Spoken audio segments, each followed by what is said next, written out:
Good morning, everyone. Thank you so much for joining us. We are here at my fourth and final Meet the Buyer event for 2021, doing business with Hanford Primes and PNNL. And I think this is probably one of the most popular Meet the Buyer events that we do here in Southeast and Central Washington, obviously, because this is such an important group. There are so many people that work there doing so many things to keep everybody safe and follow all of the guidelines from the federal government. And this is something I just want to put a quick shout out to everybody involved with this, because this is something that it takes a lot of planning, and it's, it involves so many people at Hanford, small business program managers that are so busy doing their jobs, helping small businesses get involved with Hanford and PNNL, that I simply have to say thank you to all of them. This is something that's so very important for our community, the entire state of Washington and beyond, to be a part of. And thank you to each of those people that are here with us today. And I got a quick message. Thank you so much. I understand that. Thank you, Haley. So for everyone that's here today, this is one of 4 Meet the Buyer presentations. I try to do these on a quarterly basis and bring in very high-level specialists and small business program managers, as well as top brass with large government entities that can share with you information about how to do business with them. I think this is very timely this year, considering that there have been changes at Hanford. Some of the primes have transitioned in, are going full bore, and there's still some other transition coming up. And they ended their fiscal year not long ago, and so a lot of new opportunities are coming up. So this is a chance for you to learn about what they do, what their business is all about, the requirements for working with them at any level, and basically just an overview of how you get involved with them, what kind of things that they do, and how you can appropriately approach them to potentially do business with the Hanford Primes. So thank you so much for being here, and thank you to everyone. And a big thank you to our sponsor, Washington River Protection Solutions, that helps bring this program to you at no cost. Just a little kind of housekeeping. We would ask that each of you keep your phone on mute. My cat hopefully won't come in and join us today, but I know now and then things can happen. So if you can stay on mute. We will have opportunity. You can put information or questions into the chat box if you'd like us to address those later. But I'd also just want to be very honest that this is a much more lengthy presentation than we've had with our Hanford and PNNL before. For those of you that were with me a couple of years ago and we did it live, there was a lot of information. Well, there's even more this time, and it'll be a lengthier presentation. And so if we can't get to your questions and all of the answers, please feel comfortable knowing that I will follow up with you. We will provide copies of these slides in a PDF version, so you have all of the links and information and contact information for the small business program managers at each of these federal government entities. And if there's something that comes up you're just not sure, or you don't know you're quite ready to approach them, I would strongly encourage you to reach out to me directly. As my PTAC client, I can help give you guidance on your preparedness for approaching Hanford and PNNL as a potential subcontractor. We will run through just a really brief review of what a PTAC program is, who we are and what we do, list of some of the upcoming events, and save the dates that you want to make note of. Again, they will all be in the slides later, so no worries if you can't keep up with notes. Then we'll follow up with the Hanford Prime presentations. Note from DOE, then the PNNL presentation, and then we'll see how many questions and answers we can cover during this period. This event should go just about 2 hours. We try to give enough time for everybody to run through their slides without feeling too rushed to get you the information. And any answers we can get for you today, we shall, and otherwise we'll have a list of those questions if you put them in the chat box, and then I'll follow up with you personally with answers as soon as we can get those. Just a brief rundown of PTAC services and what I do, and my colleague Kate, who's here helping me today. Our job is to help small businesses that want to sell their products or services to federal, state, and local governments. We are divided up in 8 regions throughout the state of Washington. My region is Region 8, the Gold, down in Southeast and Central Washington. But we're all connected at the hip. So if there's something that you're interested in on the west side, I can get you in contact with a PTAC counselor there for further information and vice versa. And we're always in touch regarding what we can do to help our small business partners get opportunities and win opportunities to work with the federal government. Some upcoming activities I think you might want to make note of. Again, this will be in your slide deck. The link to go to our events and our calendar is right here for you. The next thing I have coming up here is in a couple of days, November 4th at 9 a.m. Contract changes and legal disputes, be a presentation by Matt Schoonover of Schoonover Law Firm. He's an exceptional educator and supporter of small businesses, and I'm honored to know that he will be here to present for you as well. So you may want to plan on that. And then in a couple of weeks, I have the PTAC Small Business Development Center Roundtable coming up from 9 to 10. So if you're really more new to this whole thing and you want to make sure that you got that foundation built before you try to build the government work house on that foundation, I would encourage you to come to that roundtable and listen to my colleague at the SBDC in Walla Walla to learn more about their program, our program, and how we overlap and help one another's clients. Then, of course, we at PTAC have annual networking events. They may be virtual this year, so heads up on that. We're still working out, ironing out those things. The Alliance Northwest event, the Meet the Bigs event up in the Spokane area, and of course the Bridging Partnership Small Business Symposium that we hold in the spring here in Kennewick. So we'll keep you apprised of really what direction we're going, what platform we might use. So keep an ear to the ground and eyes on your emails, and we will make sure that you have the information when the time is appropriate. And of course, if you want to look at any of the past presentations like this one that we're recording, you can go to the Washington PTAC YouTube. This presentation today, once I'm finished up, we'll do some last minute editing and we'll upload it to our YouTube site so you can actually watch the entire presentation again if you'd like, or share it with your colleagues that weren't able to join us today. So I'd like you to welcome our guests. We're going to have Haley Taylor from Hanford Mission Integration Solutions, Kylene Peters with Central Plateau Cleanup Company. Talia Ochoa is not able to join us today, but I will be presenting through her slide deck for you. Melissa Gerard, Procurement Manager with Hanford Laboratories Management and Integration, or HLMI. Cheryl Daly with HPM Corporation. Kathleen Valencia, the Small Business Program Manager with Bechtel. Robin Whitney, Contracting Officer and Small Business Program Manager with the U.S. Department of Energy, and Brianna Yee, Small Business Program Manager with Pacific Northwest National Laboratory, or PNNL. So with that, I will go ahead and have Haley unmute and start sharing with us the information, and I'll run through the slides for you. Haley, welcome. Thank you for joining us. Thank you, Jody. Thank you for having me. As Jody mentioned, my name is Haley Taylor. I am the Small Business Program Manager at HMIS. MSA was previously awarded a contract and we transitioned to HMIS on January 25th. So I've been with MSA previously and then HMIS. So I've been in this role over here for about 2.5 years now. Just a little bit of background about myself. And Jody, can you, perfect, thank you. As I mentioned, HMIS began operations on January 25th under the Hanford Mission Essential Services contract on the Hanford site. Our trusted partners are Leidos, Centera, and Parsons, and our critical subcontractor is Northwind.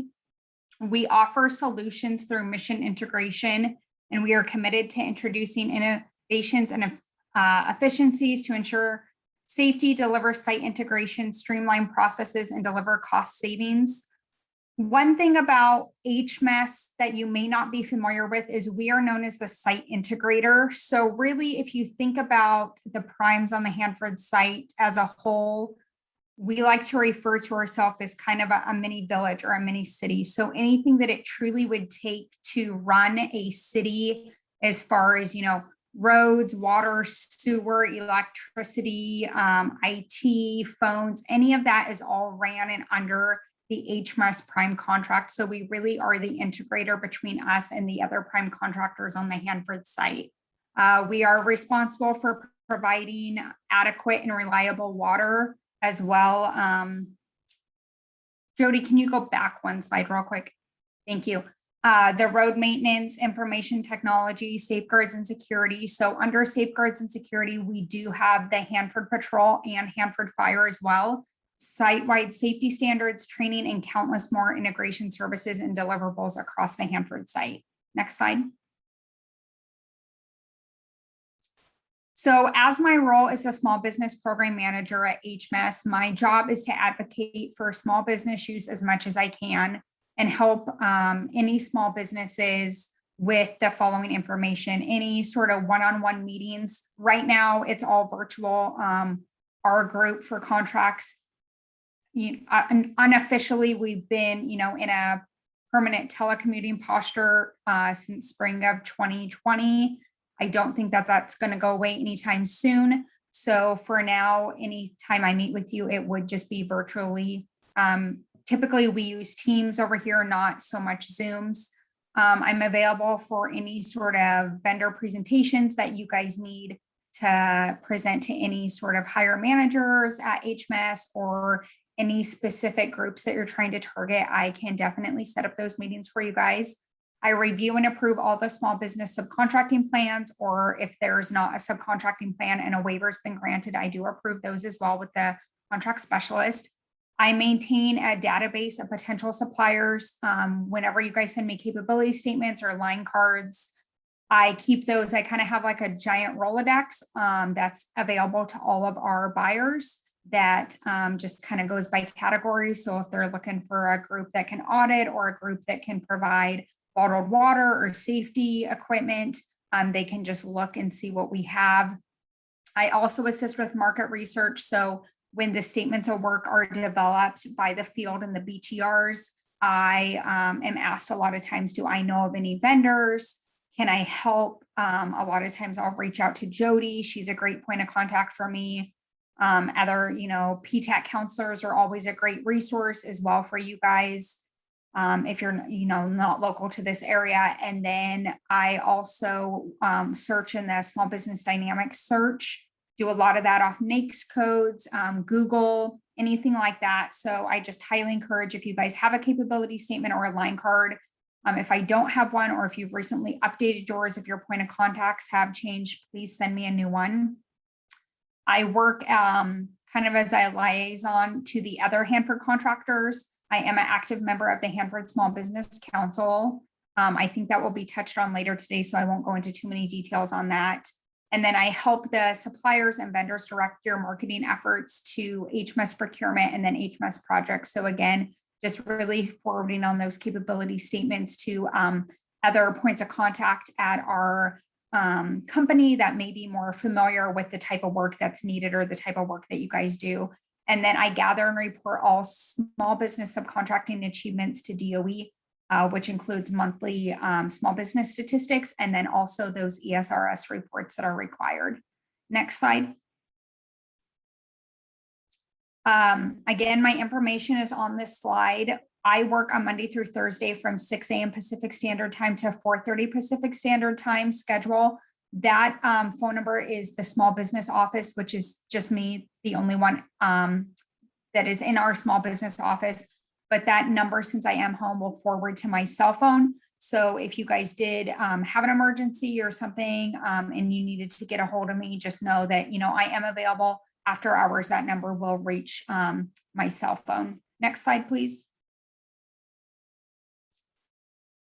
This slide covers what our current small business goals are. Right now, we are in Rev 3 of the small business subcontracting plan with DOE.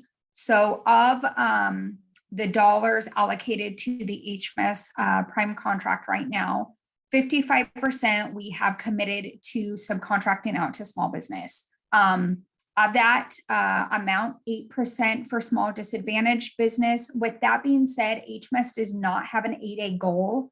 So if you are an 8A business for us and we were to award a contract to you, that would just fall under disadvantaged for us.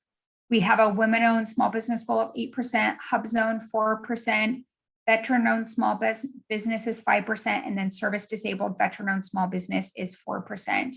Again, we're committed to subcontracting out at least 40%, and then 40% of the subcontracted value, 55% for small businesses. And then I provided a number as of September 30th, so right at the end of our fiscal year 2021, how much that we had subcontracted out since our prime contract started on January 25th. Next slide, please. I'm going to touch on this vendor portal. It can get a little bit confusing. So if you guys have questions, just write them down and I can answer them at the end. But of the Hanford prime contractors, there's 3 of us that share the same vendor portal. So what I mean by that is when you guys contact me or you contact Kylene or you contact Talia and you want to register in the system, you only have to register one time, which is nice. And then if you've already registered in the system, any of the 3 prime contractors were eligible to do business with you. So once you register in the system, it goes to our compliance compliance admin team over here. So when you guys enter your information in our vendor portal system, it looks like everything processed through correctly. What happens on our back end is our compliance admin team actually goes in and manually enters in your information.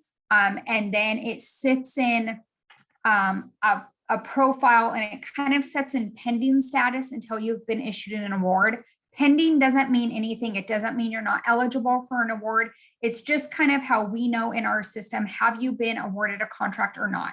Once it goes into, issued or active status, it will be like that. So if Talia looks at it, if Kylene looks at it, they'll know, hey, this vendor's done some sort of work on the Hanford site as a direct subcontract.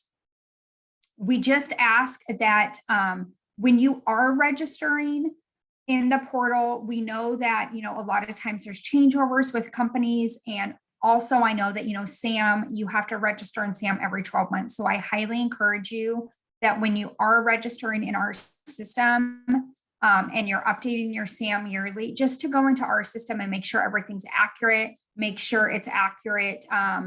The name of the point of contact of who we need to contact if we're looking to send a solicitation to you, making sure your status is accurate, that if you sold your company and you were women-owned and now you're just small business, that it does truly reflect that change. And enter in any NAICS codes. We just ask that for any work that you're bidding on, I know for HMIS, if you're under a NAICS code for engineering services, that you do have that NAICS code listed under your vendor portal.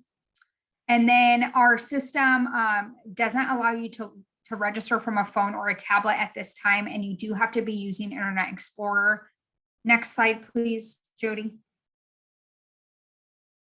This is what the vendor portal will look like when you enter. This is kind of the main profile. At the top, you can see that it says accrual input is currently closed, and it has a red next to it. That is not going to be anything for you applicable when you're registering for the system. That's for people who already have active subcontracts who are required to give us an annual or monthly accruals. So that is just kind of non-applicable to you at the time. If you're a new vendor and you're registering, you can see I provided arrows where you're going to register. I would highly recommend, there's a link there that says, please review the vendor registration information prior to registering. I get a lot of commonly asked questions, and a lot of those can be answered by clicking on that link and reading through that document. If you forgot your password, there's a link right there to have it emailed to you. If you registered for your vendor account and say your admin registered your company and the admin has recently left, you can always email me and I can have it resent so that it will send you guys the password and you guys can get that reset. Next slide.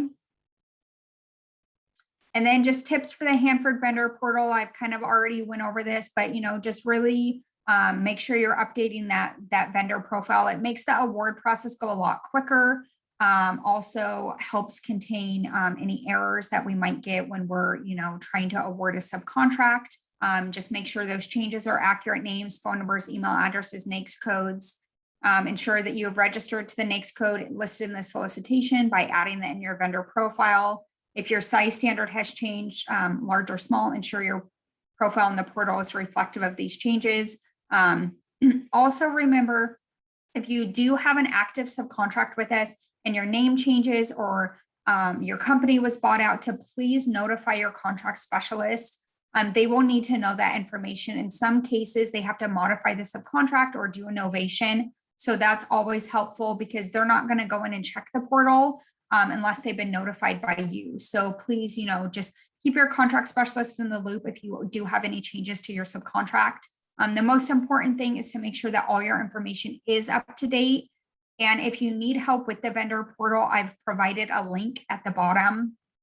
They also work 6 to 4:30 Pacific Standard Time. So if you email outside those hours, they probably will not respond to you until the next business day that we work. And Jody, I think that might be my last slide, or is there another one? Okay. This is just a link to how we find, you guys can find our solicitations and opportunities. Please remember that when working on a proposal, communications with any HMIS personnel, except the named contract specialist in the solicitation concerning any aspect of this solicitation may be grounds for disqualifying an offer for being considered from award. We don't like to do this. It doesn't make me happy having to send these emails, but please just note that once a solicitation has been posted or you've been contacted on a solicitation, please work directly with that subcontract specialist. Not me directly. You can work with me, up until that point if you have any small business questions, but any questions regarding those solicitations, once they're out and active, they really do need to be worked with that contract specialist. A couple months ago, we had a contract that I was the contract specialist on, and one of the vendors decided that they were going to email the buyer's technical rep in the field. And I don't think it was malicious by any means. I just think that they didn't understand the process, but to keep it fair and ethical between all bidders, we did have to disqualify them because they did contact someone outside of the contract specialist listed in the procurement. So that is a big deal.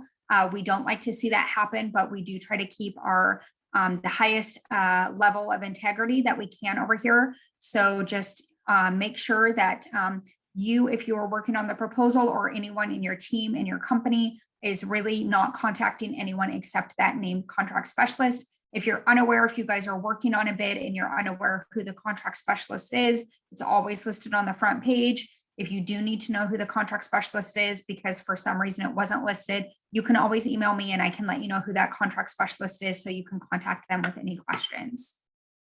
I did see that a chat message popped up. I can provide the link in the chat notes for you guys. The other questions we can answer at the end if we need to. Sorry, I just couldn't read the questions as well as read the slides at the same time. That's no problem. These upcoming opportunities.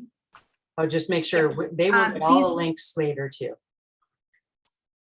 Yep. And these upcoming opportunities, if you guys joined our kind of how to do business with Hanford in October 19th, I think we had it. These are the same opportunities.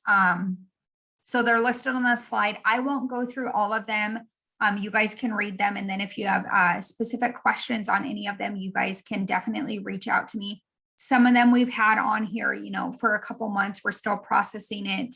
I know over here, we're working on a lot of COVID stuff and trying to get modifications done to our current subcontractor. So that's been our main priority right now. So some of these solicitations I do realize have been on here a little bit. Just know that we are working to get to them. We just have a few critical items we're working on first. Yep, I can put my email in the chat, Erica. And then it will also be, Jody will be sending out that presentation, and the email will also be provided in the slideshow. So you guys will get all of this information. Thank you, Haley. Thank you very much. Next up, we will have Kylene with CPCCo.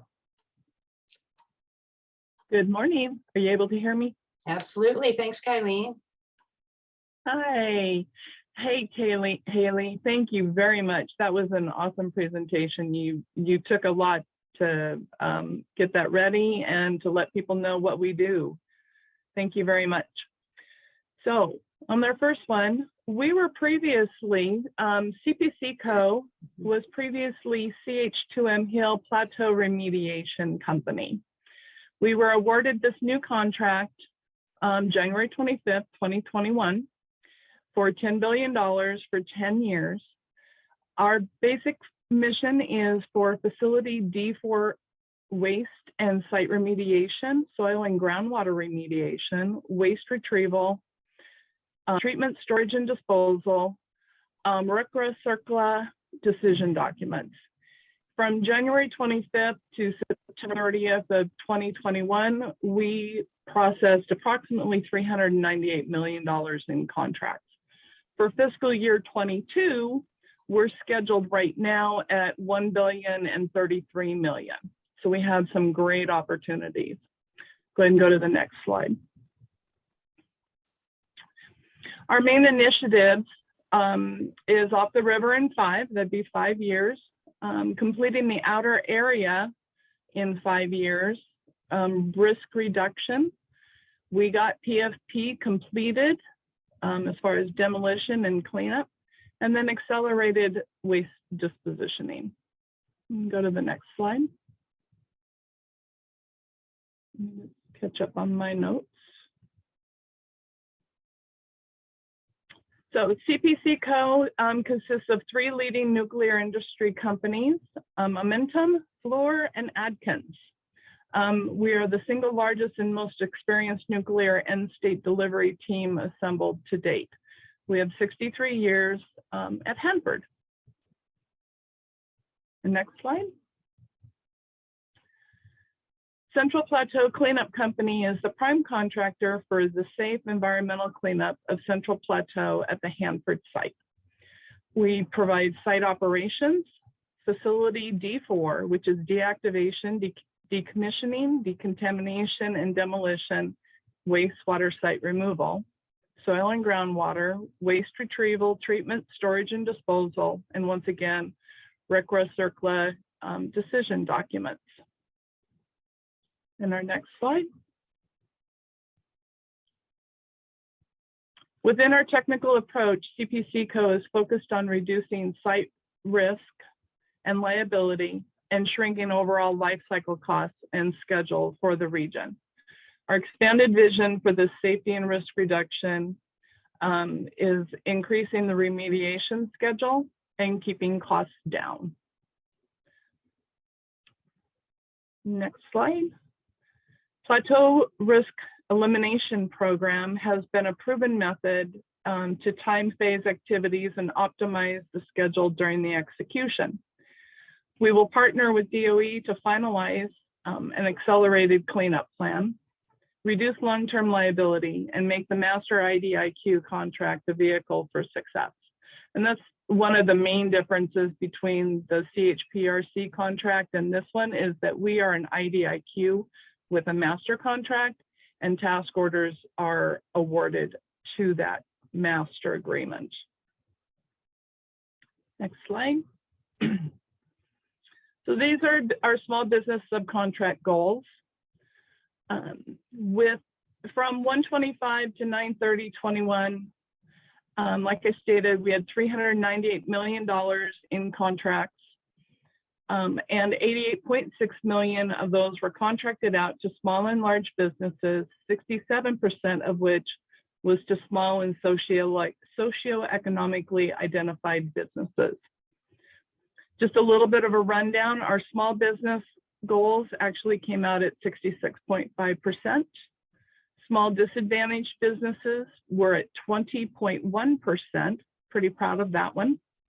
Women-owned small business, we reached 8.1%. Hub zone, we reached 5.3%. Veteran-owned small businesses, we were at 9.8%. And service-disabled veteran-owned businesses, we were at 8.4%. So on the side, you can see that our goals are 5, 5, 3, 3, 3. We exceeded all those goals, and I'm working really hard with our contract officers to continue to exceed in those goals. I currently have a solicitation out there. Go back. I currently have a solicitation out there right now that we're evaluating for fire protection engineers. And I actually did research and sent out to over 98 businesses the opportunity for them to take a look at it and bid on it. So once again, we're trying really hard. So in fiscal year 22, we're at $1,033,000,000, which gives us about $186 million going to subcontractors, with a minimum of 60% going to small businesses. Haley covered our roles as small business program managers, and as mine as being the liaison for CPCCo, I really work with the contracting officers to identify new businesses using the dynamic small business search and our in-house resources. Like Haley said, I keep a database of folks for many of our solicitations. I'm not involved in all of them, but I do try and get involved in most of them from the start. So we'd like to have you check our site regularly to verify what solicitations are out there. And if your company may not be ready or you're not sure, PTAC has been a very good partner, and we definitely would like for you to talk with Jody so that she can help assist you to make sure that you are ready. One of the things that we look for in that we like to have are line cards and capability statements that we can easily search through to find the specific NAICS codes that go to the solicitations that we're looking into and that match your company. Okay, the next slide. These are some of our recurring buys: ventilation system, structural analysis, operational readiness review, well drilling, welding and tack operators, construction services, personal protective equipment, and waste boxes and packaging. And our next slide. So you'll receive the links for all of these in the slides. And basically, currently, we have 4 solicitations out. One is for DOT 7A Type A containers, which kind of references our recurring one in the previous slide. That does have a November 4th deadline, and the notification to intent to bid was on 10/25. So I just wanted to let you know that we do even post our recurring purchases because with CPCCo, we have to compete most every contract that we go after now. The other 2 we have are the 200 West Pump and Treat Facility Chemicals and the 100 area Pump and Treat Facility Chemicals. Both of these are due on November 30th, and it's an estimated $2.4 million that is due for that one. So if you know the company, or if you are a company that provides chemicals, take a look at that one, and you can provide bidding on part or all of the chemicals that we might need. The last one we have out there is regeneration of granular activated carbon, GAC. It is due on the 12th, excuse me, 12th of November. And so the notification of intent was for you to notify the contracting officer on 10/25. So if you do, in going back to other solicitation opportunities, be sure and check the RFP. It will give you the timeline that you need to let folks know if you're going to be bidding or not. You can always say that you are, and then later, if you find that it is not a fit, then you can always rescind your offer to bid. Next slide. These are some of the current projects that we are looking at. We are still building scope on these. We have an approximate and estimated value on them. The release dates are listed and the term dates are listed. So project planning support will need a team to help us with our efforts to work and develop project proposals for the government, such as estimating, tech writing, project planning, writing work scopes. This will be a single year contract with a couple of additional option years. The fire system engineering upgrades, there are a number of facilities with outdated fire suppression systems. I actually found out today that we have almost 500 facilities that have fire suppression in them. So this could be a fairly large look at. We are in need of a firm to evaluate alarms and monitoring systems, provide design for upgrades across the CPCCo facility, long-term system upgrades. Historic preservation engineering. This is the Manhattan Project National Historic Park, which includes many of our older historic facilities and the B reactor. We're looking for a company that is specialized services with historic buildings to perform design reviews and provide evaluations for historic buildings. Then we have the Purex temporary exhaust design. This one is going to need a firm to design the temporary exhauster system in anticipation of the removal of the current HVAC system as they clean out and decommission the Purex building. This is an ANSI QA1 job, so you need to keep that in mind. Designers will be restricted from proposing on the design of the exhauster system for the potential fiscal year 24 build.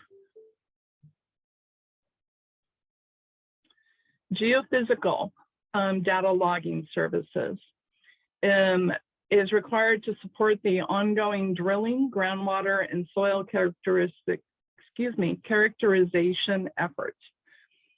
We're looking for someone for providing spectral gamma logging systems, SGLS by digital, downhole multi-channel analyzer, neutron moisture logging services in support of soil and groundwater activities.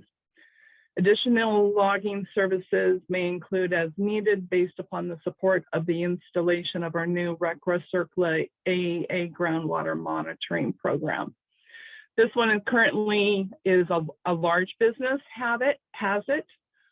They were small business when they started, so working at Hanford can pop you into a new either large or small business capacity. So we're looking for a small business on this one. So if you know of someone, let them know. Love to be able to talk to them about this one and prepare for it, or even as a teaming or joint venture. That would be great. I think that's the end of mine. Once again, as Haley mentioned, my hours are also Monday through Friday. And they are, Monday through Thursday from 6 a.m. to 4:30. My cell phone does connect to my work phone. And so give us a call, email me with your line cards or your capability statements. Thank you so much. Thank you, Kylene. One quick question that just came in for you. Sure. In order to find a small business for those particular solicitations, can you please identify the NAICS that are identified for those size standards, or would that be clarified in the solicitation when they look on your site? Do you know? And that is usually clarified more into the solicitation. The contract specialist is actually the one that helps to determine that NAICS code. And many times it's also based upon the folks that are out there that we want to grab the biggest amount of people that we can, but yet it still matches the heart of the scope of work. So not identified at this time. I might know a little bit later down the road, but if the title sounds interesting, let me know, and I'll definitely keep track of your capability statements and your dynamic small business search. Great, thank you. Yeah, and of course, they can always contact PTAC as well. We can maybe help you look up some keywords that might match, might be consistent with the solicitation, and that'll help you find the NAICS code. So that's part of what we do here too. So thank you. Yeah, Connie. once the solicitation is out, the NAICS code will be identified within the RFP. Great, great. Thank you for clarifying. And then that gives them a chance. And that gives them a chance then, if it's not a potential NAICS code, but they can do the work, then Jody, you can help them with their SAM and Hanford profile. Gotcha. Will do. That's part of what we're here for. Thank you, Kylene. Much Thank appreciated. you. A lot of really good information there. Of course, her information is there for you and will be provided a little bit later to all of you. And now we're stepping on to Washington River Protection Solutions, an Amentum-led company. Unfortunately, our small business program manager, Talia, was not able to join us today. So I'm going to go through the slides as best I can, and keep in mind that everything that you need to follow up on will be included in links, and we can direct questions to her later at your convenience. If you're not real sure if it's the right time to reach out again, reach out to me directly and I can try to help get some answers for you. So a little bit of information about Washington River Protection Solutions. It is the Department of Energy Office of River Protection's prime contractor at the Hanford tank operations, and they have been since 2008. It was a 10-year contract plus a 5-year extension years that were added in. And this contract in particular was extended up to 24 months, potentially up to 24 months through 2023. There obviously may very well be a transition that takes place over the next couple of years, and you can keep apprised of that information by looking at their website or checking back with me to see what Talia has shared with me as well. It's an Amentum-led company. They've got partners Atkins and Orana, and employs over 2,150 employees. They are here to protect the public and the environment from the risk posed by 56 million gallons of radioactive and chemical waste that's been stored in 177 tanks. The tank waste material are there remaining from years of World War II and post-war production of nuclear weapons. And their responsibility is to help safely manage and retrieve waste from those tanks and prepare the delivery system to the waste, or for the waste treatment plant. Those tanks are stored in 18 farms across the Hanford site, and they seek to immobilize the waste at the waste treatment plant.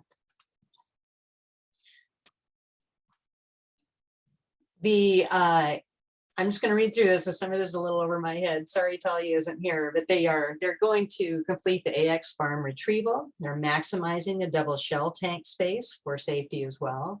Improvement of infrastructures and prepare for the retrieval from the next round of tanks to integrate those into the tank farms and the waste treatment plant itself.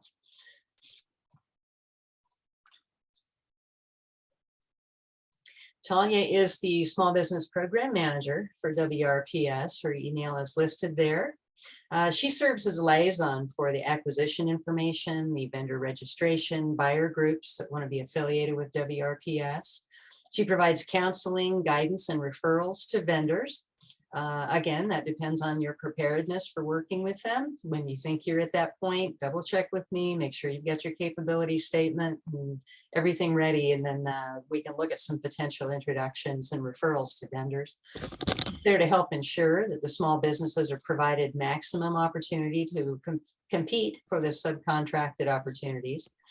They seek to meet or exceed the established goals for awards to small businesses in the socioeconomic areas were mentioned by Haley and Kylene. Their overall small business goal is 58.2%. Small disadvantaged goal is set currently at 6.3%. For women-owned small businesses, 5.8%. Hub zone businesses, 2.2%.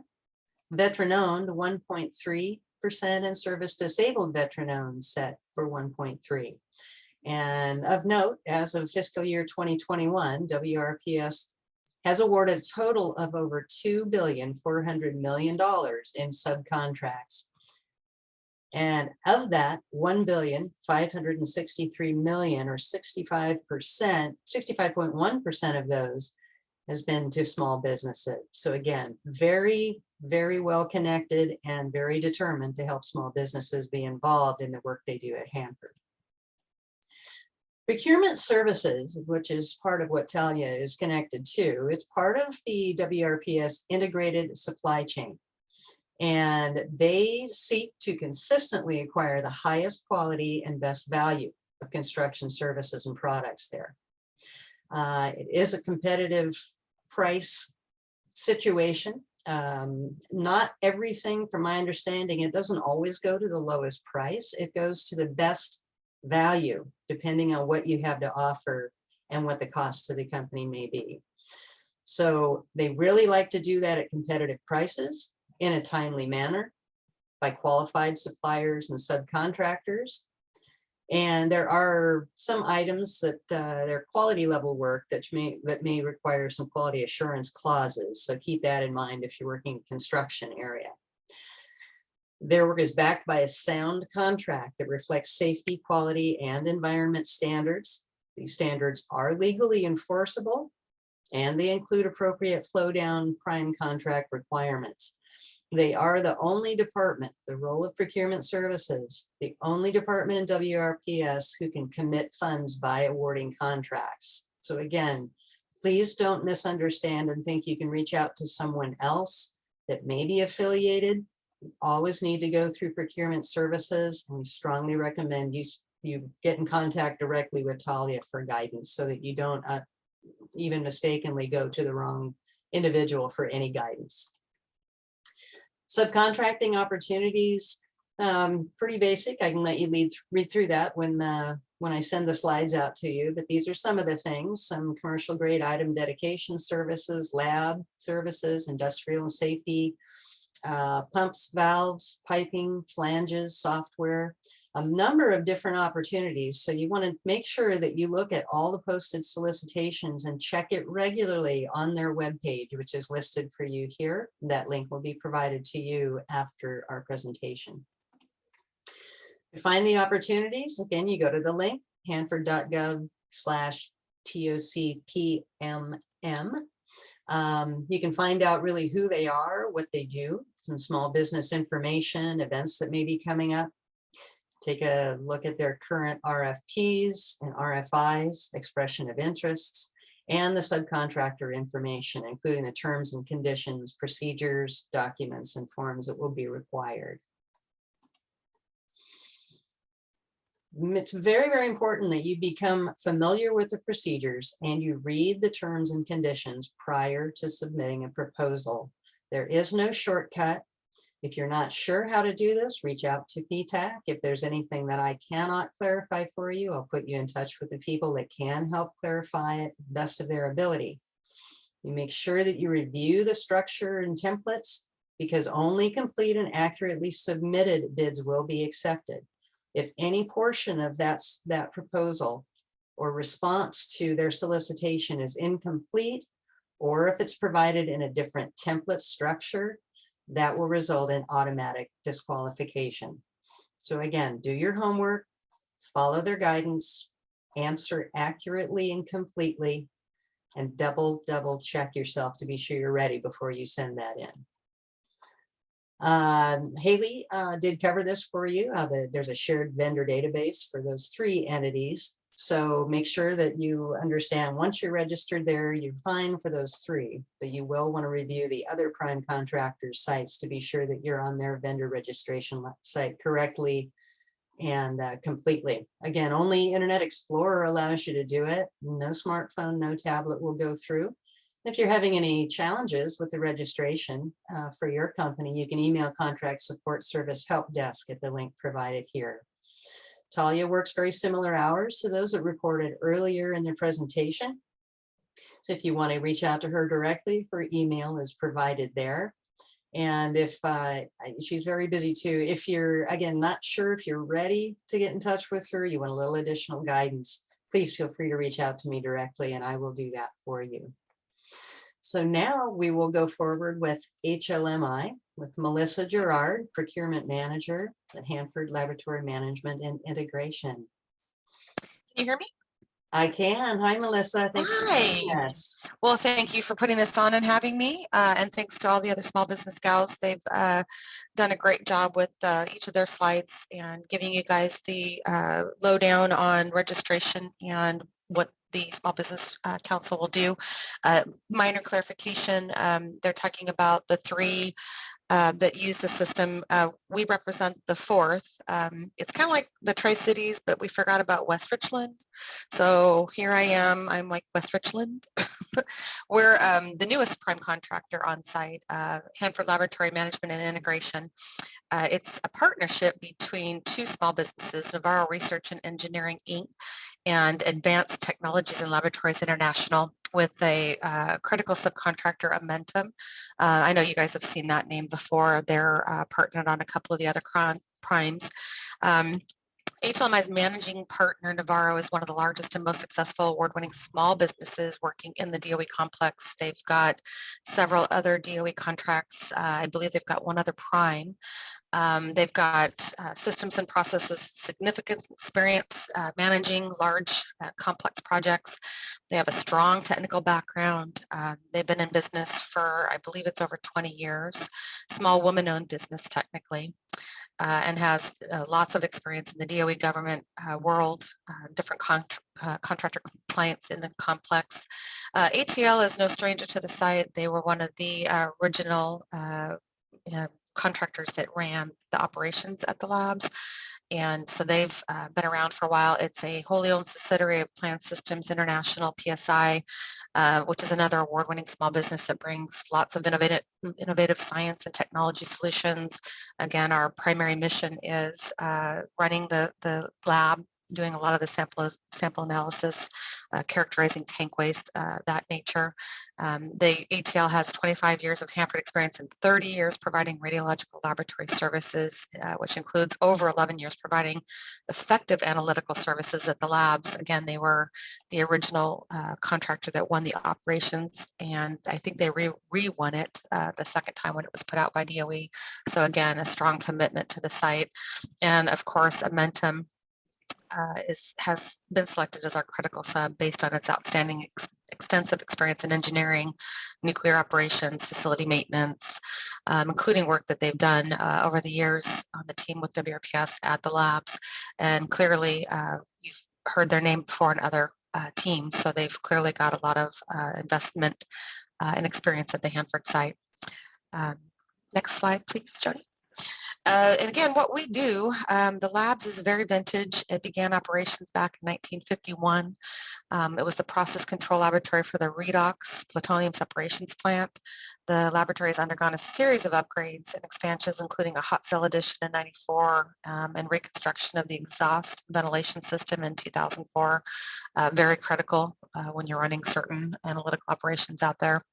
The laboratory complex includes 70,000 square foot laboratory plus several support buildings. It has 11 hot cells for remotely handling. You can see the picture there on the left, and it is really that yellow and nasty. So they remotely handle and analyze the radioactive samples, such as the tank waste. Inorganic, organic, and radiochemical analysis are performed on a wide variety of air, liquid, solid, sludge, and biota samples. Next slide, please. What's ahead? This was the first time that they've done this type of contract. In the past, one prime contractor ran the labs. Back in '03, they outsourced the operations, just the operations of the labs, did that for 3 cycles. And now they're taking everything at the complex, the operations and the infrastructure and the maintenance of the facility aspect. And it is now one contract, that is us, HLMI. And again, we are LLC. We're in what they call an unpopulated LLC. So that's where we have Navarro as our managing partner, ATL as another partner. And we're doing everything at the labs, performing everything. So As we move ahead, we've got some prescribed things in our prime contract that we're going to have to do. But we are committed to meeting the needs of another facility that's going to go online soon that WRPS is working on, the direct feed low activity waste operations. And then, of course, Bechtel's got the waste treatment and mobilization plant as it transitions to operations. The 222S lab staff will provide the analytical services to characterize tank waste. We'll continue to do that as well and ensure it's suitable to be pre-treated and fed to the plant's low activity waste for vitrification or mobilization into glass. Next slide, please. Our upcoming opportunities, we're continuing to do regular operations, analytical services. We just took over this contract in April 15th. Just barely got a couple, 6-7 months under our belt. There are still some nuances that we're working through with DOE in our baseline operations and some milestones that we've got that we have to adhere to and a schedule that we're working on for that. So there will be more to come. They put a lot of things in our contract to beef up the lab and beef up operations, analytical services. We've got several upcoming, enhancements, but it's facility modifications and enhancements, some probably technically construction work. But right now we're doing maintaining stuff. That's all stuff that's going to be coming up as soon as we can vet it with our proposal with DOE and our schedule. But we do have the regular stuff that we do, materials and things that the lab needs, beakers and all that kind of fun stuff. And then of course the facility maintenance. We do have unique challenges with the facilities out there just based on running a lab and fume hoods and things of that nature, proper ventilations, things of that nature. I did just mention the construction projects. There is more to come on that. We don't have a timeline for that. So that's why I say I don't have anything posted yet or even know when I'm going to get it posted, but there will be several projects. We have to go through the beginning part of that and develop the requirements and designs and so forth to get that all blessed. Part of that will include some laboratory modifications to the current lab. Again, it's very vintage, built in the 40s, operated early 50s. It's needing a lot of things to continue supporting 24/7 operations in the future, that kind of thing. We are getting ready to issue some analytical equipment procurements. I know this is probably not something that the community, Tri-Cities community has. It is unique with some of the specialized equipment. I can barely say some of them, but like a mass spectrometer, a scanning electron microscope, some coolers, things of that nature. So there's a couple things that we're not going to be able to compete just because they're replacement items on another system that already exists by a different vendor, but we will have a few of those that will go out. But again, our just recurring purchases are all lab consumables. We try to outsource, even though we have lab equipment that is with big vendors, PerkinElmer, Thermo, Agilent are the three biggies. We do have consumables with some of the equipment that we do use, small businesses and local. And again, we are a small business. We do not have a subcontracting plan because we're small, but we are still committed to the small business community. I was doing small business for the tank contractor before and know how much we value the local support, the local community. So we still strive to keep that up. I know we do a lot of purchases through our supply chain process with local communities and so forth. It's a great relationship and I love it. So we are using the Navarro external website because they are the managing partner of HLMI. So that is the location where you'll find the information that we've got. We do share the vendor registration that HMIS maintains. We're in the same system that they're using. So we do use that vendor portal. We do have a link on our website as well. So you don't have to go dig through a separate website to find that. But if you do register with any of the other primes, we can see you. We may have some unique requirements to do work at the labs just based on our facility and what we've got out there, but that is not much different than what the other primes are doing. So that is the location where you'll find any of the information on that. And right now there are no solicitations posted. Hopefully in the next few months, we'll be able to vet some of the stuff that we've got coming up the pike to get out there. And also some of the businesses that we will be working with, have them encourage them to use the local community too for their needs. So next slide, is there anything else? I'm trying to remember. Yeah, that's the last of your slides. Sorry, I didn't have a page on there for the contact, but you can always reach out to me. My phone number, I can get that in the chat, and then we have a HLMI contracts email that I can get out there as well. I'll put that in the chat, Jody, here in a second. But yeah, always reach out if you have any questions. I'm trying to work with the corporate Navarro and ATL, so if there's anything that either one of them you want to reach out to them at all, I can help facilitate that as well. We're locked up with our partners on this contract as well. So thank you for your time, though. Thank you so much, Melissa. And this is a good example of how busy things are. There are so many things coming up and around the corner. They do take some vetting. It takes some time and a lot of work to do it. We really appreciate you, Melissa, taking the time to come in and give us an update on where we're at with your contract, and really, really appreciate your support of the small businesses throughout the communities here. So thank you so much. Absolutely. Yes. Thank you very much. Thank you. Next up, we will have Cheryl Daly with HPM Corporation. Cheryl, how are you today? Hi, Jody. How are you? Wonderful. Thanks for being here and presenting for us today. Thank you. I really appreciate the opportunity, and we'll just kind of go from there. So I am Cheryl Daly, and I am with HPMC, and we are the little contractor with a big role because we're all about the people, and we provide all of the occupational health care services for basically thousands of workers out on the site. And so we have a big job and we take a lot of pride in it. We've had the contract, this current contract took us from April 1st of 2019 forward. We did hold the contract previously. So we have a lot of experience in our role out here at the Hanford site. I had hoped, I don't see him on the call, but we have a new small business program manager, and he's going to be transitioning into this role. His name is Usman Kinte. He will be taking over in the next few months, and I'm here. I'm sorry. I'm You're here. here. Hey, Yeah. That's awesome. Thank you so much. Usman is new to us, but he's certainly not new to the site at all. He has a very substantial background in procurement, government contracting, and we are certainly lucky to have him. We're going to have all of his contact information included as part of the slide deck here today.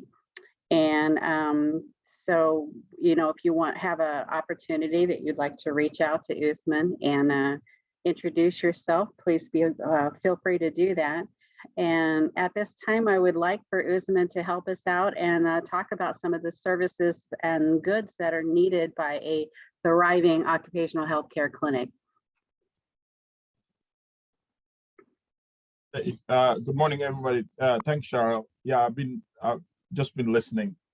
Anyway, like Cheryl mentioned, we are a small but quite important job, significant job that we do for the site.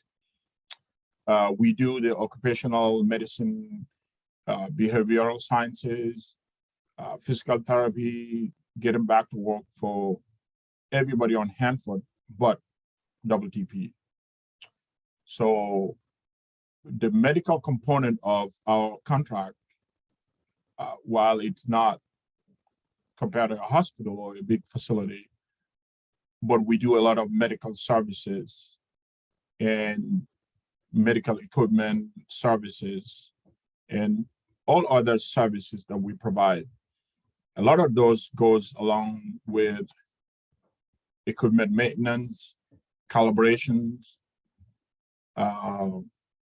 those kind of services. Majority of what we have, excuse me, that we provide. We also have other gym equipment that once in a while they will break, we'll have to buy. and other medical equipment like blood alcohol machines, scales, all other type of equipment, X-ray machines, you name it. Those are majority of the services that we go out to find. Right now, we do not have a website for web posting or solicitation. It pretty much goes with either calling or do a Google search and look around to see who can provide, or we will go back out to previous vendors who have provided services. So we are also looking at setting up a blanket agreement for all the medical supplies that we buy, i.e. gloves, masks, gowns, tissues, and you name it, a whole bunch of other stuff that we are looking at going out and do a blanket order on them. I think you're moving the slide a little bit faster than me, but anyway. Sorry about that, Usman. Is this the one you prefer to stay on right now? Oh, can you go back to the previous one? Go back one more, certainly. Yeah. About that? Okay, I think Cheryl covered that a little bit. So the next one. Upcoming opportunities. Correct. There you go. So like I said, we have, in fact, we just sent out a solicitation for the uniform services. With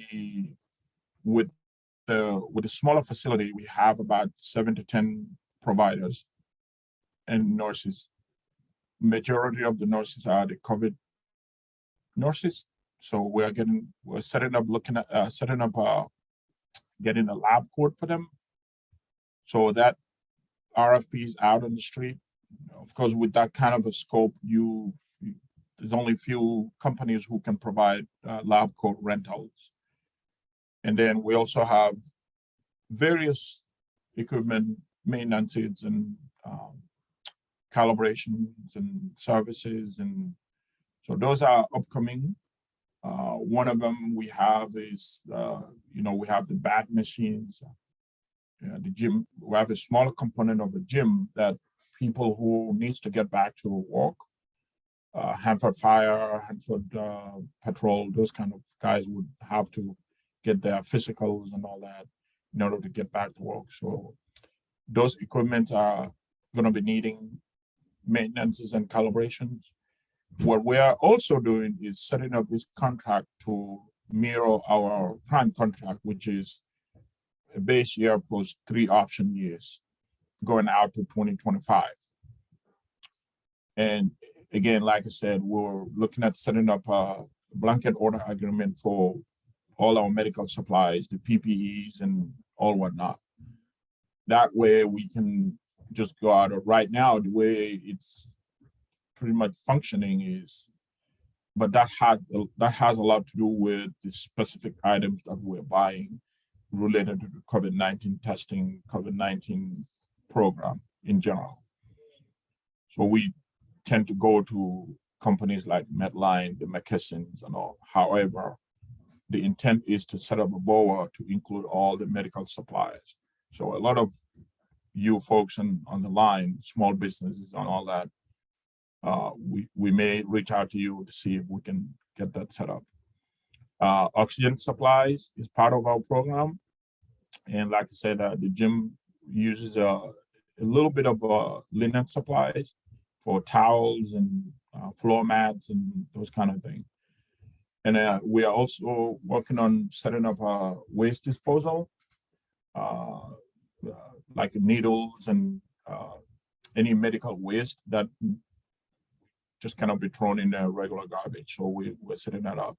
We do have a bottle supply through Paradise Water, and that's also something that we need to set up. And Carnage Rental is another one that we have. With the many medical supplies that we have to segregate which ones are COVID related and which ones are not. So with the facility being a little bit smaller, so we also needed a Connex rental. That's also another service that we're looking at setting up. We also have about 15 to 16 scales, both at the 1979 facility and the 200 West facility, that would require to be maintenance and calibrated based on the OEM recommendations. So those are also opportunities that are coming down the pipe. Of course, with the shredding of documents and you know, our medical personnel also have to go through some training or getting their BLS certifications and those kind of things. Those are all opportunities that's coming down the pipe. Majority of the medical services is currently provided by MPF, which is also a small business company. However, a lot of other services that we provide, we have to go out and procure them outside. We are smaller, however, these dollar values may help some of you small businesses, you know, smaller in the sense that the dollars may not be in the millions, those kind of things. As compared to other Hanford contractors, we do not have construction work at all. So again, a lot of, I would say 90 to 95% of what we do, either it's in the procurement or in the services, it's geared in towards supporting the clinic on 1979. So even if we ended up setting up a subcontract or procurement with you, the likelihood of you going to the site is probably none. A lot of things we buy for the procurement part, again, it's maybe under the simplified acquisition threshold, the $250,000 threshold. And we are also setting up other medical services like diagnostics, because those are specific. Those tend to go out, even though we compete them, but they tend to go out to companies that specializes in those kind of areas.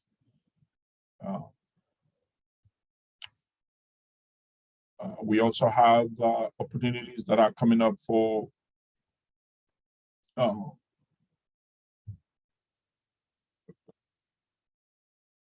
disposal, okay, and other softwares that these major equipment would use. So these are, in a nutshell, most of the services that we provide. Again, we are not that big of a company. By virtue of the value of our contract, that's what made us a large company. But in essence, we are not that big of a company when compared to other Hanford side contractors. Cheryl, I think these are majority of what we provide. So that slide gives you my email and Cheryl's email. Again, we reach out to Jody for help.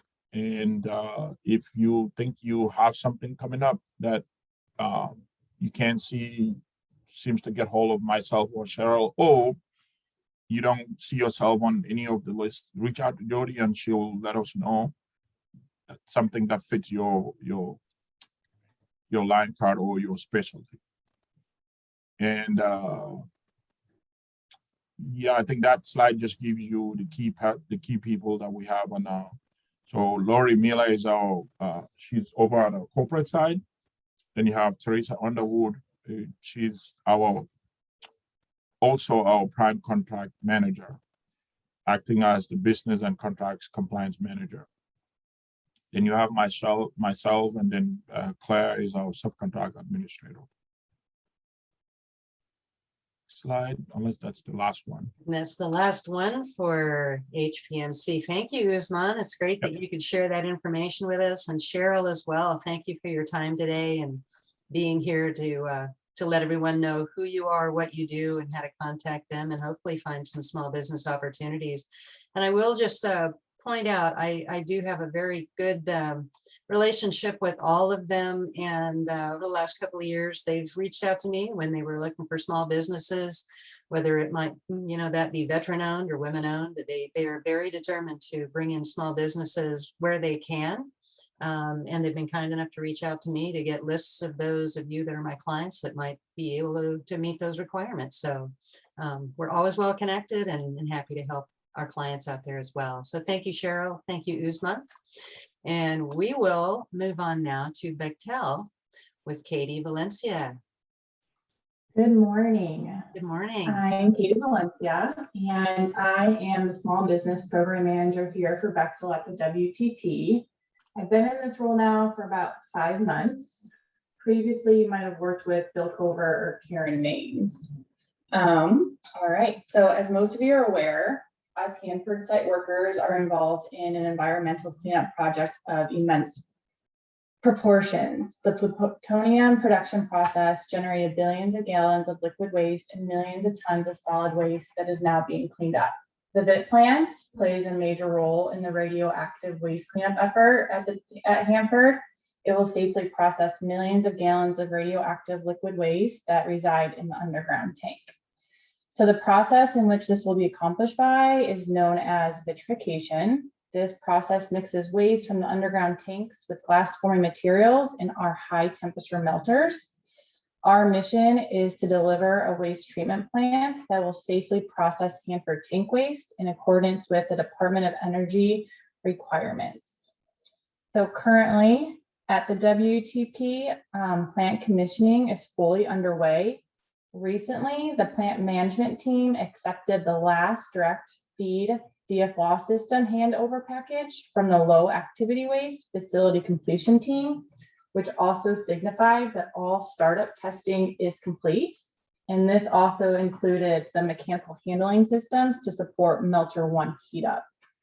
Operator training is underway, along with grooming and tuning systems and testing the procedures and processes. In parallel, we have been progressing the high-level waste design and planning.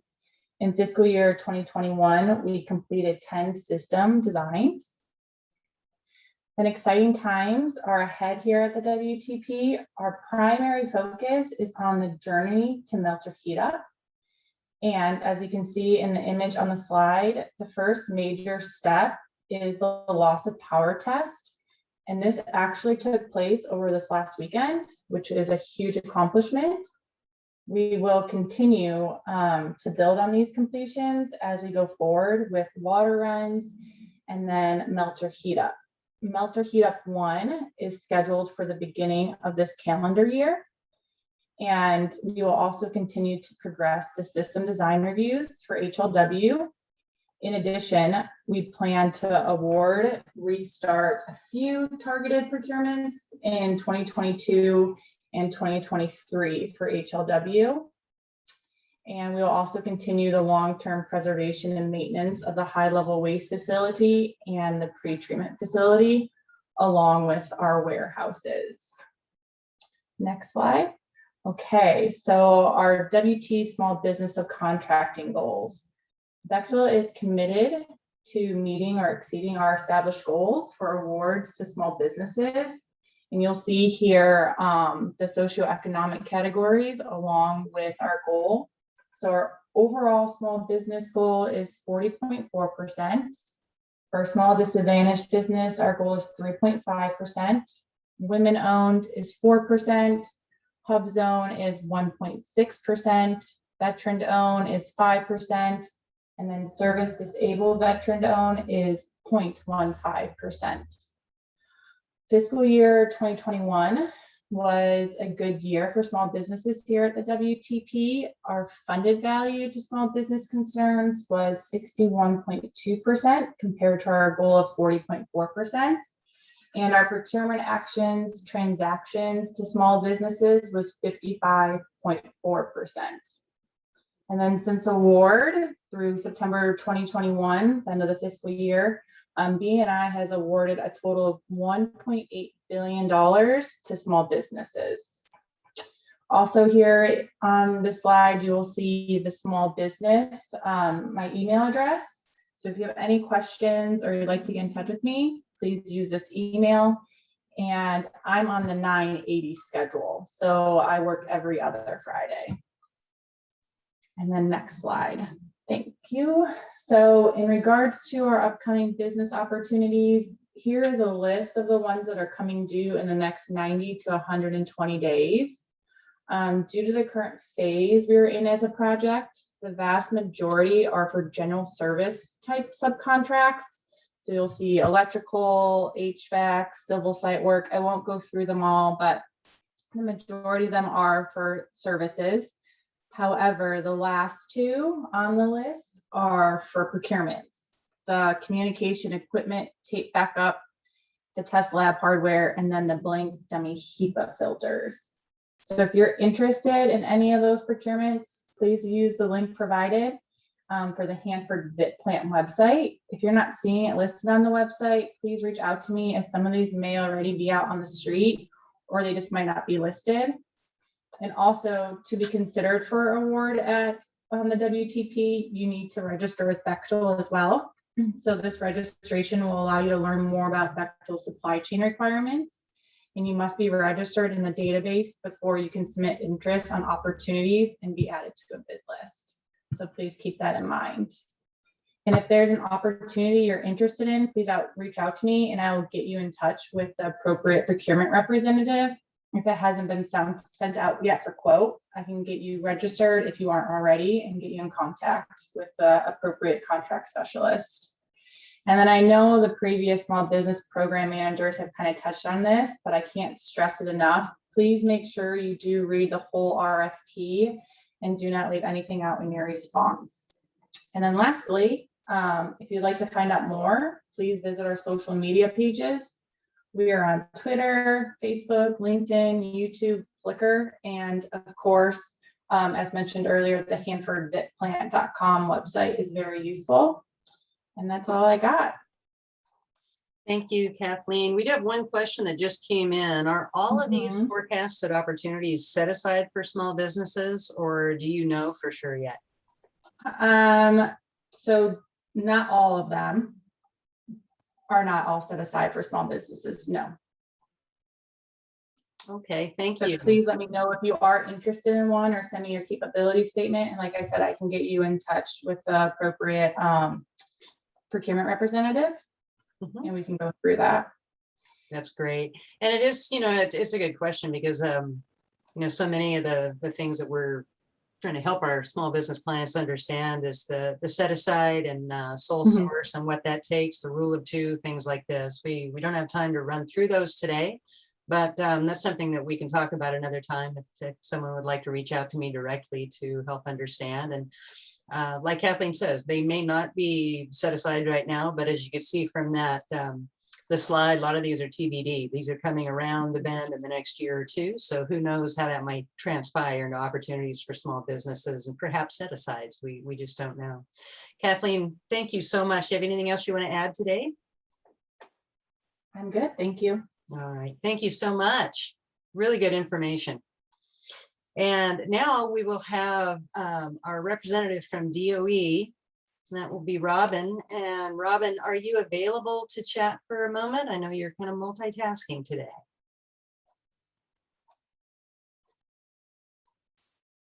It will be Robin Whitney. If you can unmute and join us. Okay, I'll move forward with these. How's that?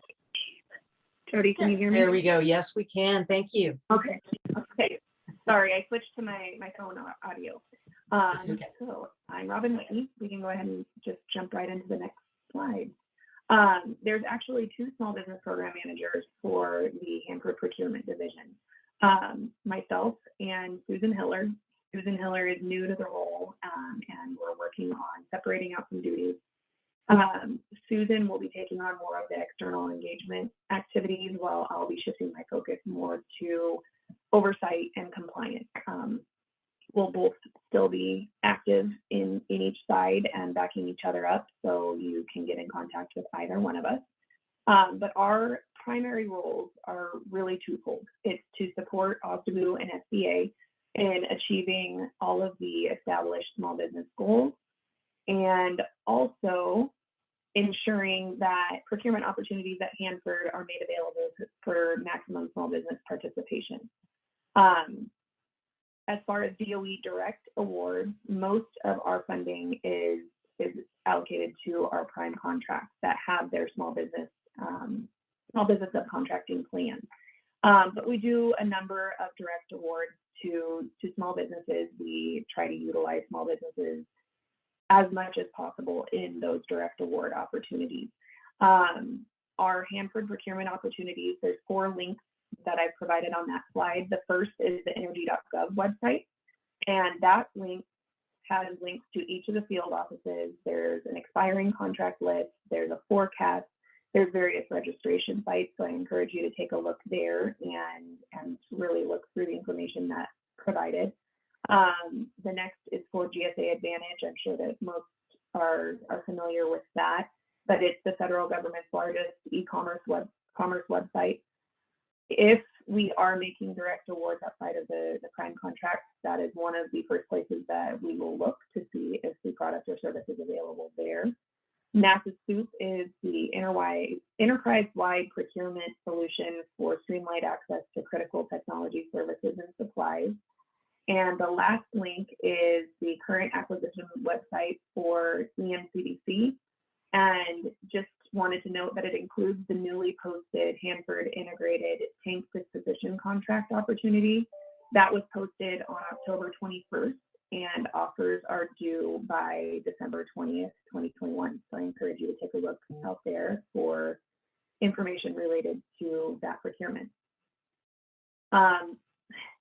Listening to the rest of the small business program managers, I recognize that a lot of the rest of what I have to say has already been covered. So excuse me if I sound a little bit like a parrot, but you know, repetition. The Hanford Small Business Council is comprised of federal and prime contract small business program managers. Jody is our representative from PTAC, and we have participation from the Chamber of Commerce as well, both through Jody, and others as needed. We meet at least monthly to discuss current small business topics and share information, and we really work together to address questions and comments or concerns. As has been stated several times, there is a shared vendor database for WRPS, CPCCo, HMIS, and Mo, I appreciated your information that HLMI is also included in there, and I got a good chuckle out of your West Richland joke. Being from West Richland myself, we do kind of get forgotten sometimes. And one of the things on the horizon, and maybe it's a hopeful dream for me, but we're exploring options to create a single Hanford database to hopefully better assist and serve small businesses. And though most, if not all, have already provided their contact information, there will be a summary slide of all of the small business program managers that make up the council, with the exception of Usman. I will have to get updated information and update those listings on all of the applicable pages. So like I said, a lot of this you've already heard. I've been in this role for about 3 years and have benefited greatly from members of the council, both past and present, as well as other small business program managers from around the complex. And so the bullets that I provided here are really the key points that I've heard highlighted today, but also consistently through other virtual and live events. The first thing, do your research. We all get lots of buyers reaching out all the time, and it's very helpful if you understand where your company capabilities fit within the contract scope, so that you can tell that, okay, this is a fit. Do yourself a favor and make sure that that you're highlighting those topics so that you differentiate yourself from other vendors that are reaching out.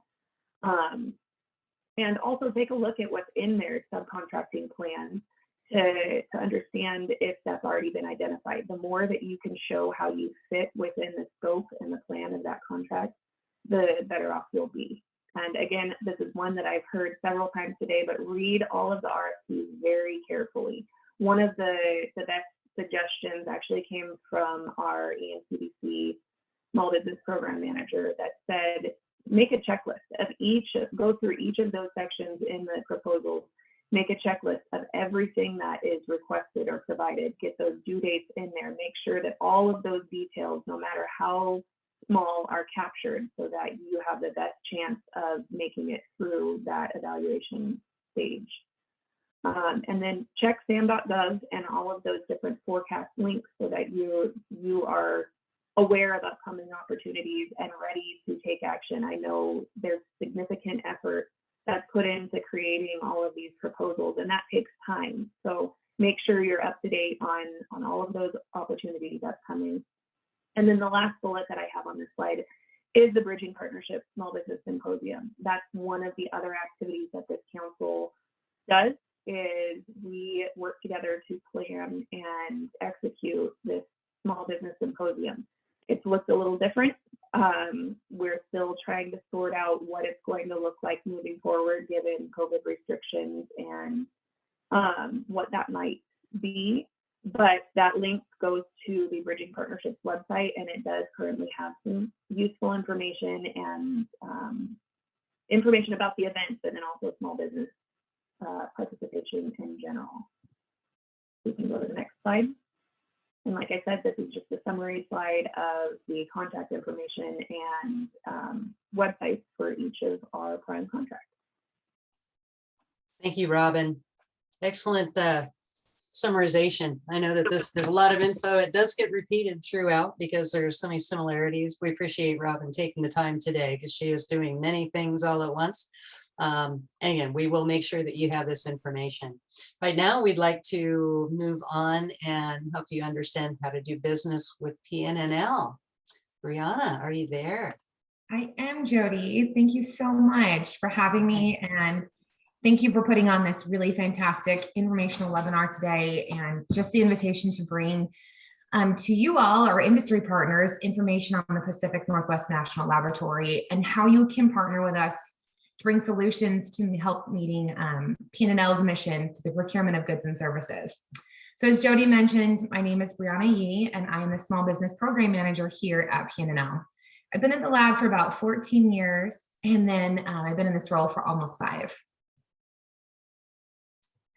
Right, so first of all, I just really want to set things up and provide you all with a little bit of information on DOE's National Laboratory System and how PNNL fits into it. And with that, explain how PNNL is different than the rest of their Hanford site, even though we are co-located out here on the Richland, Washington campus.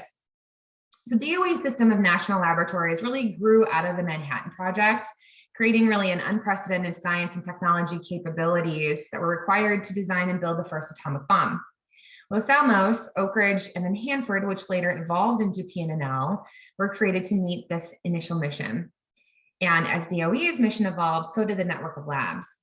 So today, DOE's Science and Technology Complex consists of 17 labs across the United States that all support DOE's mission in scientific discovery, energy, national security, and environmental stewardship. And so each laboratory really has its own unique scientific tools, facilities, capabilities, and projects. The National Laboratories also engage in cross-cutting science activities and collaborative projects that really leverage each own unique talents and capabilities and assets. So from basic research and scientific discovery to development and demonstration of all the advanced technologies and other innovations, these 17 world-class institutions constitute the most comprehensive research and development network of its kind. And PNNL is very proud to be part of this network as one of DOE's Office of Science laboratories. Its main campus is located in the Pacific Northwest, southeastern Washington to be more specific, so right here in Richland, Washington.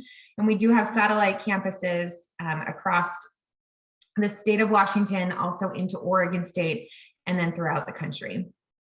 So next slide, Jody. A little bit more background on PNNL specifically. So PNNL has been operated by Bechtel Memorial Institute as its M&O contractor since 1965. So for a very long time, Bechtel has been a presence in the Tri-Cities community as a research and development leading facility.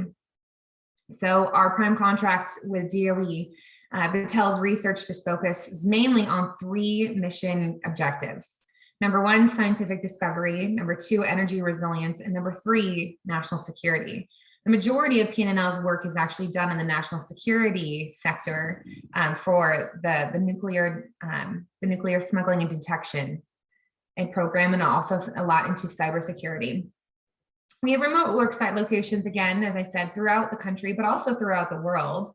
Again, our main campus is located here in Richland, Washington. We do have another satellite laboratory that is in Sequim, Washington, up on the Olympic Peninsula, called the Marine and Coastal Research Laboratory. We have a satellite office in Seattle, Washington, as well as in Portland, Oregon, and also in Washington, D.C. So you can really see how PNNL provides, can you go back to Jody, sorry. Thank you. How PNNL really provides DOE with a very diverse portfolio of research programs and collaboration across the country with different government contractors, leaders in academia and industry, as well as state-of-the-art facilities such as our William R. Wiley Environmental Molecular Sciences Laboratory user facility that's located right here in Richland, Washington, where scientific members of the scientific community from around the world come to utilize the capabilities that we have there in our advanced instrumentation and then the expertise of the staff that works in that building. All right, go ahead, Jody, down to the next slide.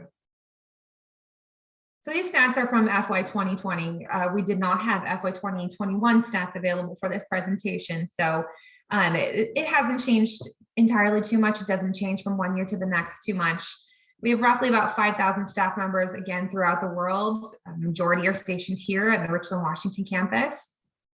In FY 2020, we did $1.25 billion in funding or sales, and then we also did $1.1 billion in spending or business volume. So we have some big objectives and some big budgets here that we need some assistance from our industry and scientific partners to help with. Some of the best and brightest minds in the world work here at PNNL. We have over 1,200 peer-reviewed publications that are authored out of PNNL staff and over 340 invention disclosures that have been logged through FY 20.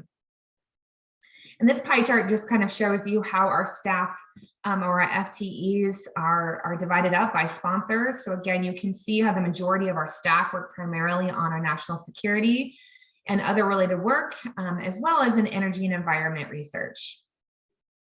Next slide, Jody. So since national security is one of our main components and main objectives of research here on the Richland campus, I thought it might be good just to give you a little bit of information as to what we do in that sector. There's so much research that we do also in scientific discovery as well as energy and environment, but national security is really where we primarily focus most of our mission. So that mission really connects back to the 1940s. Again, when the scientists set up Hanford, Washington as the nation's first plutonium reactor for the Manhattan Project. So today, our researchers and tools and technologies really just play a key role in advancing the capabilities to identify and secure nuclear materials, detect weapons of mass effect, manage non-proliferation treaties, secure our nation's borders, and really protect our critical infrastructures throughout the country. So our scientific discoveries and capabilities have really had a lot of reach into different areas, coupled with decades of expertise and research and just a broad fundamental science base. We're really identifying and countering emerging threats that have significant impact here at home and around the world. Nuclear non-proliferation, as I said, detection and control the proliferation of weapons of mass effect. Really, we're working to limit the number of nuclear capable states and preventing terrorists with access to materials and technologies that could threaten the US and also its allies. We're really working in partnership with government agencies and industries to protect our nation's critical strategic assets, and thereby with our our methodologies and tools, enabling stronger and more resilient technologies and systems to analyze these threats in order to understand and predict and really control just more capable and complex adaptive systems in the area of cybersecurity.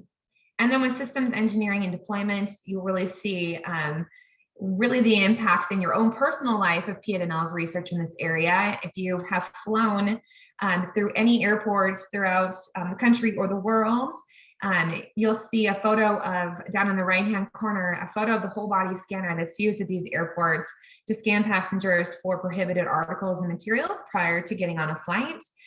Fun fact, that technology was invented here at PNNL right here in Richland, Washington. It was actually invented for use in the fashion industry, but the federal government and the TSA got their hands on it and said, no, we're going to use it for scanning for prohibited items at airports. So anytime you're getting ready to get on the airplane and going through air security scan, you can thank PNNL for keeping the airline industry and you safe. Next slide, Jody. Just a little bit of a highlight too, since we are home to unique campus and facilities that enable us to deliver some really world-class research and scientific discovery. I mentioned our environmental molecular sciences laboratory that's here on the Richland campus. We also have a radiochemical processing lab, which is a category 2 radiological facility that really plays a critical role in advancing the nuclear detection methods and next generation reactor research. Our shallow underground laboratory is located 39 feet underground, again here in Richland, and houses some of the world's most sensitive radiation detection systems for ultra low background in support of international treaty verification search for dark matter. I mentioned our Marine and Coastal Research Laboratory in Swin. It is the only marine sciences laboratory across the DOE's national laboratory system. And then we also here on our Richland campus, but also in partnership with Washington State University Tri-Cities, the Bioproducts Sciences and Engineering Laboratory helps researchers collaborate to advance bioproducts and biofuels. And so this image here, it showcases our research with LanzaTech, which was done to convert waste gases into jet fuel. Next slide, Jody. So now that you're familiar with PNNL and what we do and the extraordinary work that is accomplished here on our campuses across the country, I just want to switch gears. So now we can talk about how you can partner with PNNL in order to provide solutions that are going to fuel this incredible research and development that occurs here. So a little bit of information on what we buy and how we buy it. So you'll see that we definitely purchase a very broad, in the next slides, you'll see we purchase a very broad spectrum of goods and services, mainly across 3 purchasing mechanisms. Subcontracts and purchase orders, these are done for high risk and high dollar goods and services. And we ran about $499 million through that type of procurement process in FY21. And that's going to be mainly things that cannot be purchased as commercial off-the-shelf goods and services, things that are done for our foreign locations, so remote work that is done off-site or in a foreign country as part of our nuclear security or even our cybersecurity type of work. Our P-card program is for low dollar transactions, again, commercial off-the-shelf with goods and services at specific thresholds. So these things are really more for low risk and routine type of purchases. We ran $25 million through our P-card program in FY21. And then we have a very robust e-procurement program. We have about 16 different suppliers that we have negotiated prior to connecting them to our purchasing system for commercial off-the-shelf, low-risk goods as well, things like managed hardware, so computer hardware purchases, software, industrial supplies, office supplies, things that our PNNL staff are purchasing on a frequent and routine basis. They primarily purchase these through our B2B program. Again, that has a threshold as well, and it's done through e-commerce, which utilizes CXML technology. And we did about $20 million through that program in FY21. So our goods procurements are typically purchased through across all of our purchasing mechanisms. Our goods and our services are typically accomplished through a variety of methods where we can utilize strategic sourcing agreements. And some of my other colleagues here today have touched on a few of those. The majority of our B2B partners, as well as P card purchases and traditional subcontracts, those we would use agreements that are awarded through DOE's Integrated Contractor Procurement Team, or ICPT, DOE's enterprise-wide agreements, GSA contracts, as well as using NASA SUIT for software procurements.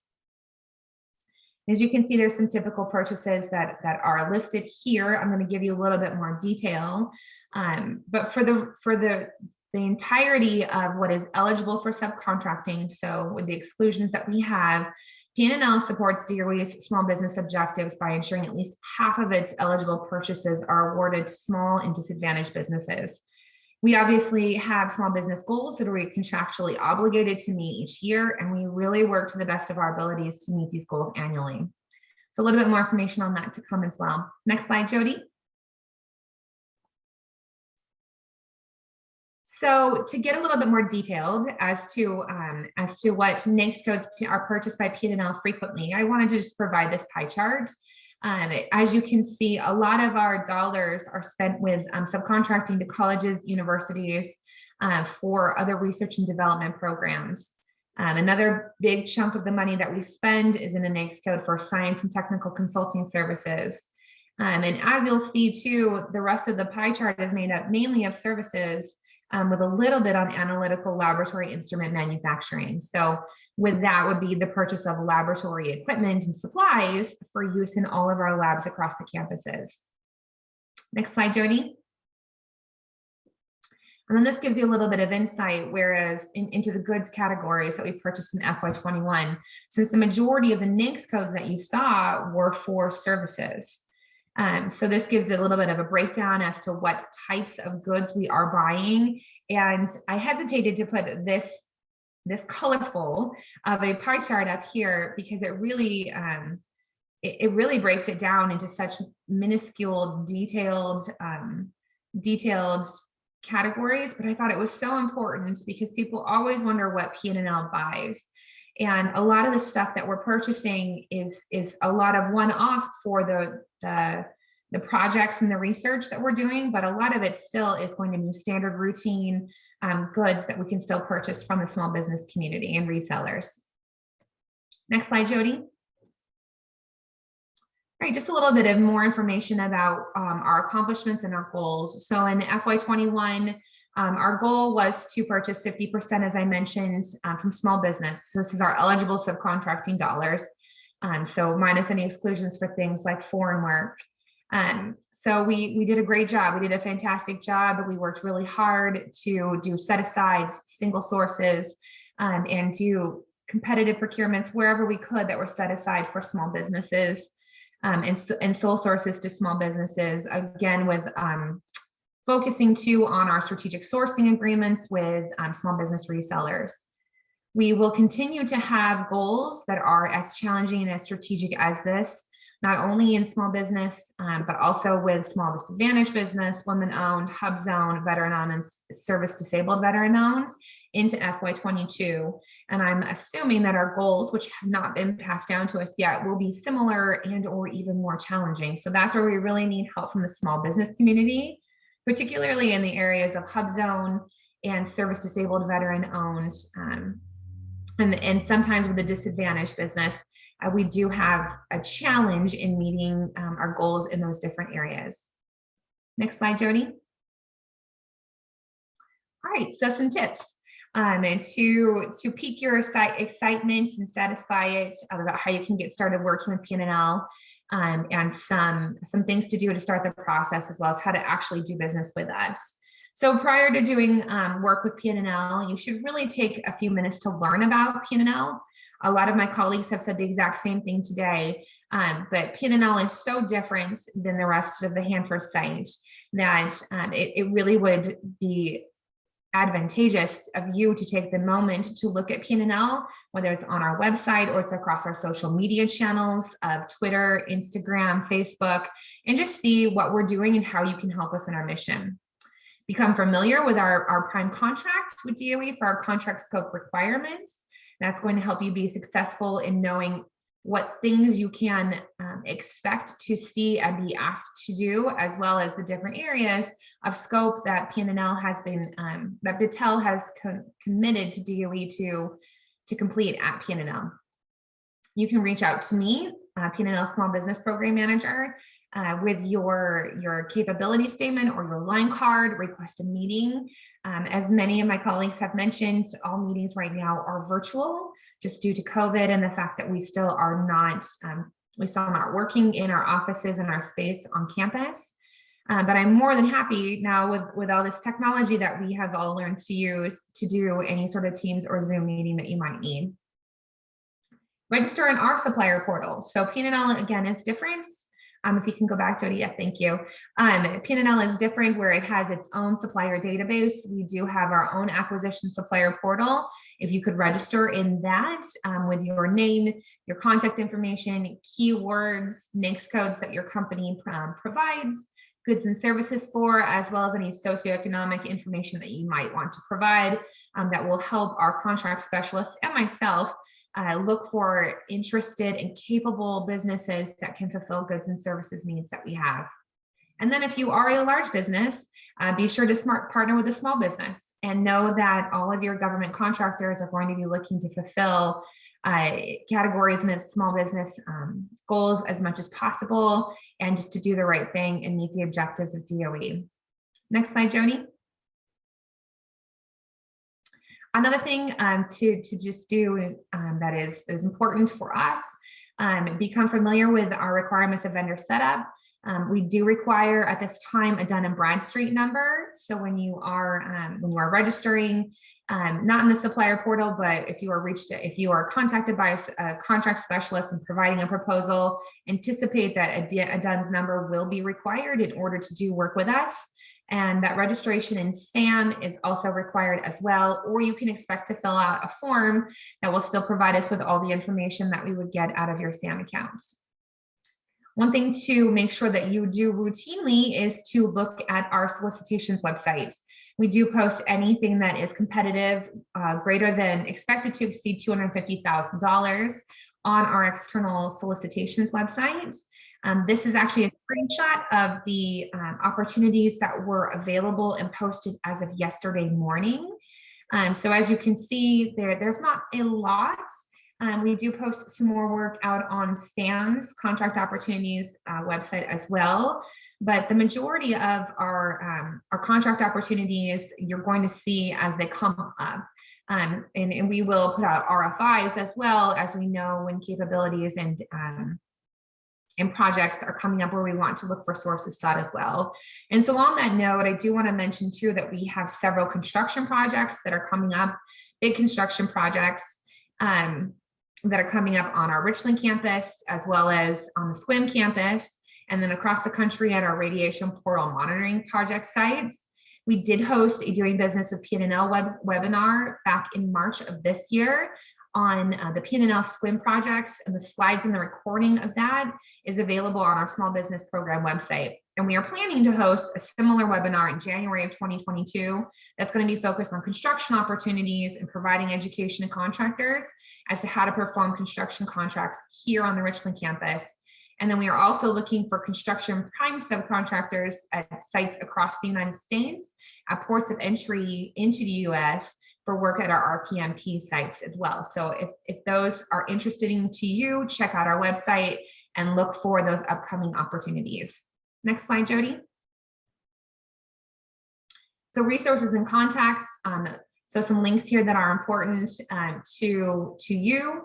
Our acquisition supplier portal link, again, our solicitations website, a listing of our directorates and the purchases of goods and services that each one of those buy, my contact information, and then as well as our small business program website on our external website. So I think I got it all in before 11 o'clock. So we should have maybe some time for Jody to wrap up.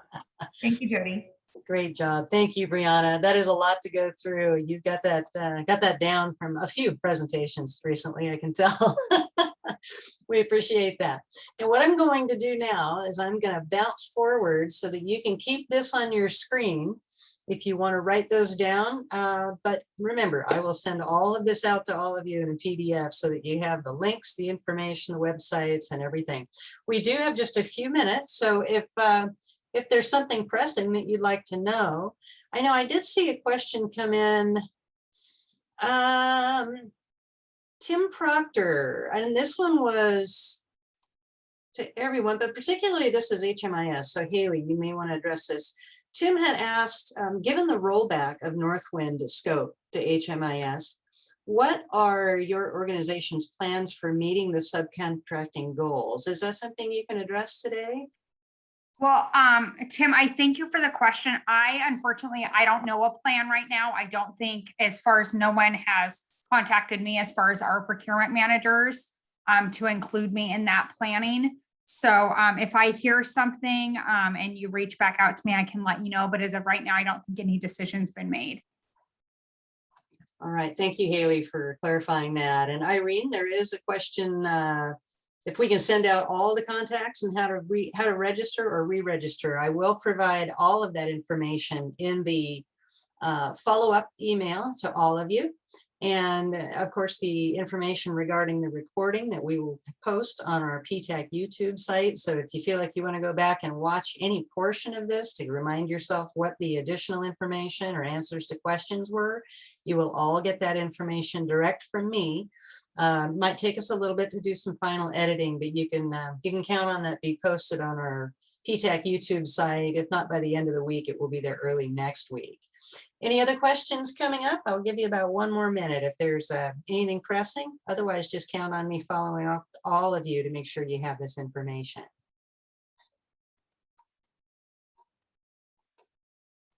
Thank you, Michael.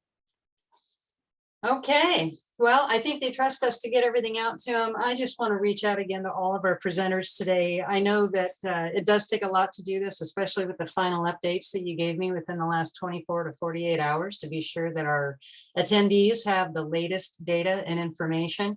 You did a fantastic job. Kate Hoy, my right-hand gal that helped me make sure everybody could get in here and get everything, help monitor our Q&A. And Irene, yes, indeed, that will get direct to you. I'll send it to everybody here. So thank you all. I'll give you the rest of your day back. And my sincere thanks to all of the people, all the presenters at Hanford and PNNL and everybody involved in this to help us bring this presentation direct to our small business partners out there to do everything we can to help you get involved in one of the largest government contracting entities out there, Department of Energy, Hanford, and PNNL. Thank you so much. Thank you, Paige. Everyone have a wonderful day, and I'll let you know when the recording's posted. Take care. Stay safe out there. Have a great day.